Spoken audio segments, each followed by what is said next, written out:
Hey, welcome back to a new video. In this video today, I'm going to be going over Frequency Splitter. It came with a new update for FL Studio 20.8, and it's a really amazing mixing plugin. And this is not a new technique. Producers have been using this technique for a while now. So all this does is that it allows you to split frequencies of any audio source or whatever you would have routed or have affecting using the frequency splitter, if that makes any sense. So what I have here is a drum bus that you can see right here, that's in this bright green or yellow or green.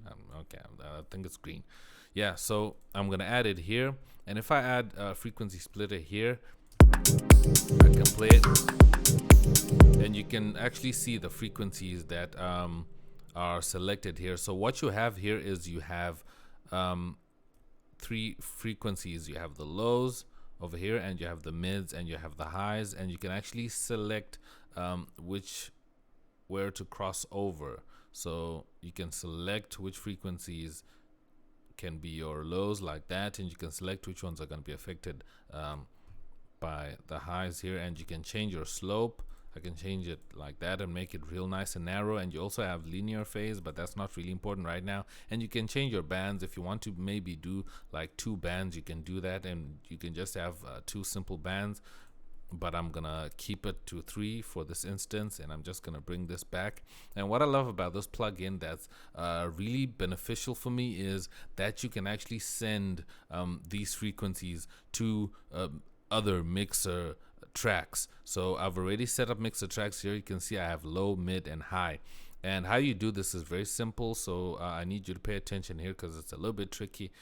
It might actually confuse you a little bit, so I'm just going to close this, and my frequency splitter is on the drum bus here, so I'm going to turn it off on the master, because what I want to do is I want to route it so that the drums, the frequencies of the drums are split into 3, and they're gonna go into this low, mid, and high tracks over here. So what I'm gonna do is, instead of routing to the tracks, that's just gonna duplicate the sounds.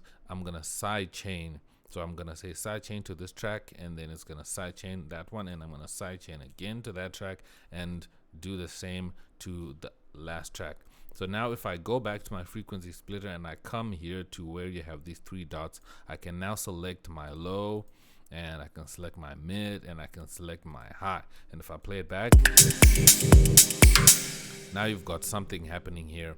Now I already have some effects here that I have. I'm just gonna take those off. So this allows you to be able to add effects to these separate frequencies without affecting the other frequencies. So you can now do like in-depth mixing if you want to. Like if I want to add a reverb to only the high frequencies, I can drop on a reverb right here, only on the high frequencies.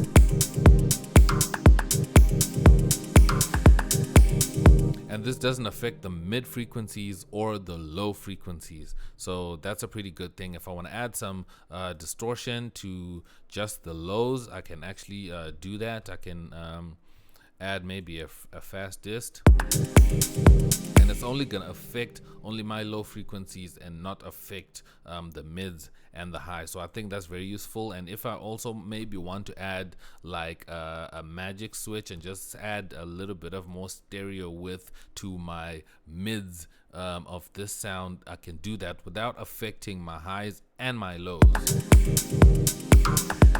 So that makes so much sense. And what this can do is you can actually also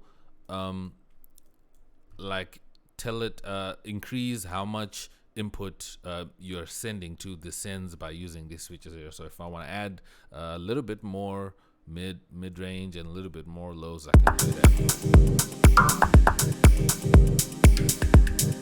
I can exaggerate that and take that out.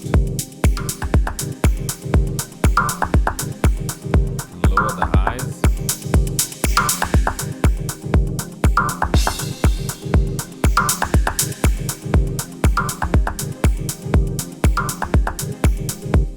So that's pretty awesome. That's what you can do there, and it allows you to mix them nicely, and you can also just use the faders if you want to as well.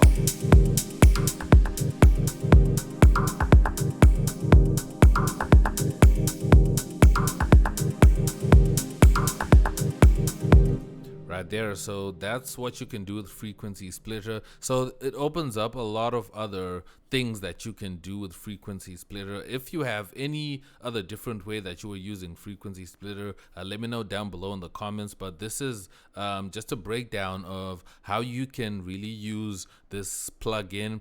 This is not a new technique. It's been used by producers for a minute now, and they just dropped this plugin so that it's now just a dedicated plugin for frequency splitting, allowing you to do much better with your mixes and do so much more and add more clarity to your sounds and your mixes. So I hope you find this really helpful. If you do, I would appreciate it if you drop this video a like, and also if you subscribed so you can continue to see more videos when I drop them and when they are available. And don't forget the bell so you get notified when I drop new videos. But anyways, thank you so much for watching. I'll see you in my next video. I am X, and I'm out. Peace.